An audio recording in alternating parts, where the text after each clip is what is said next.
Comme a dit David, je rends grâce à Dieu du fait que je suis une merveilleuse créature. Alors, ne m'appelez pas flatteur si je vous dis bonjour merveilleuse créature.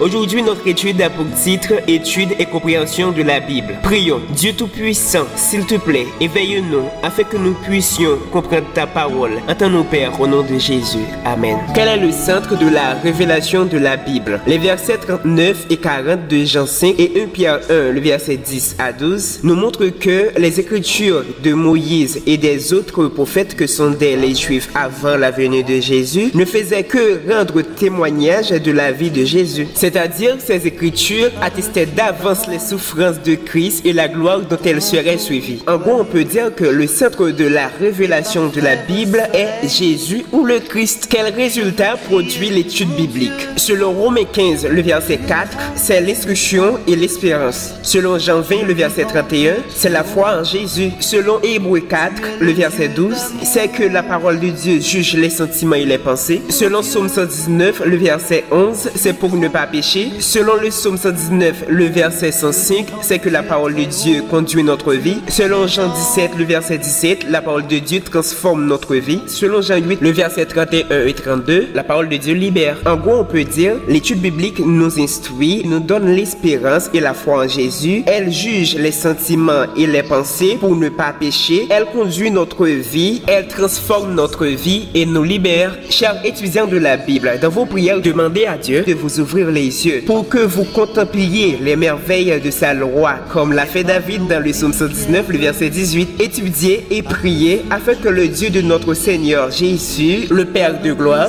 vous donne un esprit de sagesse et de révélation dans sa connaissance, comme l'a fait Paul pour les Éphésiens, dans Éphésiens chapitre 1, le verset 17 à 18. Car comme il est écrit, ce sont des choses que l'œil n'a point vues, que l'oreille n'a point entendues, et qui ne sont point montées au cœur de l'homme. Des choses que Dieu a préparées pour ceux qui l'aiment, comme l'explique Paul dans 1 Corinthiens 2, le verset 9. Que fait la Bible? Enseigner ou renseigner? Lisons de Timothée 3, le verset 14 à 16. En gros, il est dit, toute écriture est inspirée des dieux et utile pour enseigner. La réponse est la Bible nous enseigne, c'est-à-dire la réponse est enseigner. Chers étudiants, la Bible n'admet pas l'interprétation personnelle. Les textes de Pierre 3, le verset 16, Matthieu 5, le verset 19 et Apocalypse 22, le verset 18-19 n'admettent pas qu'on torde le sens des Écritures ni qu'on y ajoute. Ceux qui tordent le sens des Écritures sont des personnes ignorantes et mal affermées. Ils ne le font que pour leur ruine. En plus, Dieu ne veut pas qu'on ôte des Écritures. Il est écrit, si quelqu'un y ajoute quelque chose, Dieu le frappera des fléaux décrits dans le livre Apocalypse.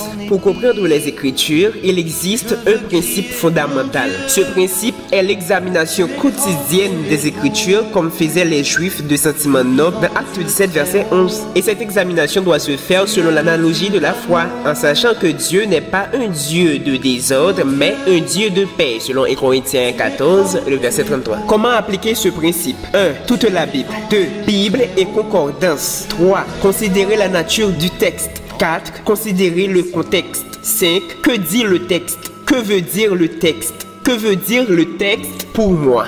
Heureux celui qui lit et ceux qui entendent les paroles de la prophétie et qui gardent les choses qui y sont écrites, car le temps est proche, dit Apocalypse 1, le verset 3. Chers frères et sœurs et amis, je vous invite à mettre en pratique la parole et à ne pas vous borner à l'écouter. Comme il est dit dans Jacques 1, le verset 22. Mettez en pratique la parole et ne vous bornez pas à l'écouter. Quand vous étudiez la parole de Dieu, laissez derrière la porte vos idées préconçues et vos idées héréditaires ou acquises. Vous ne parviendrez jamais à connaître la vérité si vous étudiez les Écritures dans le but de défendre vos opinions. Laissez ces dernières à la porte et écoutez d'un cœur contrit ce que le Seigneur vous dit.